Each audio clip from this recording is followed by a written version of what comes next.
Hello and welcome to Life Admin 365 and welcome to another What I Cook Today video. For today's lunch, I'm making Jhanzaneet matki chi misal. I have leftover sprouted and cooked matki from a day earlier. However, if you don't have prepped matki like I do, then you need to soak matki the previous day for good 8 to 10 hours. Sprout it overnight and then pressure cook it for 2 whistles. So a little bit of planning is required to make matki misal.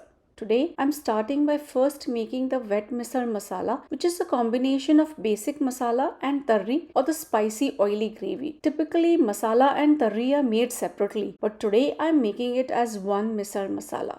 Here I have Jeera or cumin seeds 1 tablespoon, coriander 1 tablespoon, green cardamom 6 to 7, black cardamom 1, black peppercorns 1 teaspoon, cinnamon stick 1-inch piece broken into smaller pieces, fennel seeds 1 tablespoon, poppy seeds 1 tablespoon, 10 to 12 peeled garlic cloves, 1 large onion and 1 cup dry coconut. A lot of recipes use ginger as well, but I don't like the taste of ginger in misal, so I'm not using it. But if you want, you can certainly use a 2-inch peeled ginger root piece. Starting with roasting dry coconut.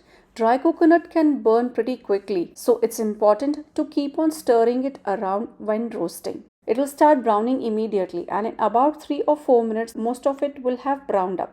At that time, add in the remaining dry spices and keep stirring and roasting until you can smell pungent fragrance of the spices. Mixture should be uniformly browned, almost dark brown but not burnt.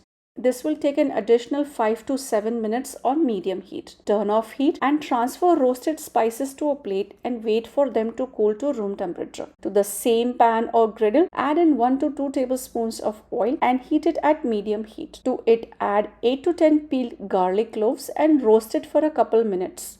Turn heat to medium-low and let it roast on the griddle for another 3 to 4 minutes with minimum stirring. Roast garlic until garlic cloves turn golden brown on each of its sides. Add in roughly chopped onions to the roasting garlic and stir it in between until onions start sweating and garlic darkens even further. Turn off the heat and let them cool. Now, transfer the cooled dry roasted spices to a high-speed blender and blend it coarsely. Then add in the cooled down roasted garlic onion. Blend to a fine paste. This is the wet matki masala and it's ready. In a separate pot, heat 1/3 cup of oil on medium heat. When oil gets hot, add in finely chopped yellow onions. I have used one extra large onion which is about 300 grams when chopped. Saute onions with intermittent stirring for 6 to 7 minutes. Do not rush this step. Let onions cook down on medium to medium low heat for good 6 to 7 minutes. Add in half of the wet matki masala to the sauteing onions and mix well. Add in half to 1 cup of water to this masala and then mix thoroughly. After a couple of minutes of cooking the mixture, add in 1 teaspoon of red chili powder and 1 teaspoon of turmeric powder. Mix these well with the masala and cook for 2 to 3 minutes or until oil starts separating from the masala. Add in half a tablespoon of Kashmiri chili powder, which is mildly hot, and I am using it for the vibrant color that it will lend to this masala. Cook this masala for another 4 to 5 minutes. By now the oil would have separated from the masala and will come to the top. Add salt per taste. Then add finely chopped cilantro stems along with a few cilantro leaves and thoroughly mix. Lower heat to medium-low and let this masala cook for additional 2 minutes. By this time, oily layer will come to the top of the masala. This oily layer is called the cut and is typically skimmed out and then added over the prepared misal when ready to eat. But since I'm using only 1/3 cup of oil instead of the half cup that the recipe calls for, this oil layer isn't as much. So there is no need to skim it out and it can remain with the masala itself. Thoroughly mix in this cut or the oily layer with the masala remaining at the bottom of the pot.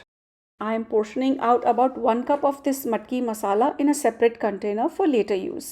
To the remaining masala in the pot, add 2.5 cups of pressure cooked matki and 2 cups of water. Stir well to thoroughly combine matki with water and masala to form a uniform mixture and bring it to a boil. Turn off heat and add 1/4 cup finely chopped cilantro and give everything a good stir. And matki misal is ready. Serve matki misal hot with a side of farsan, chopped onions, lemon wedge and toasted pav or bread slices. Yum! Deliciously hot but flavorful at the same time. I bet you will go for seconds or thirds as well. I shared a third of the prepared misal with a friend of mine and the remaining 2/3 was done in no time. That's it y'all. Thank you so much for watching today's video. If you liked it, do give it a big thumbs up and subscribe to my channel and share it with your family and friends. Your likes, shares, comments and subscriptions help me grow my channel and put out better content. Thank you so much. See you all in the next one.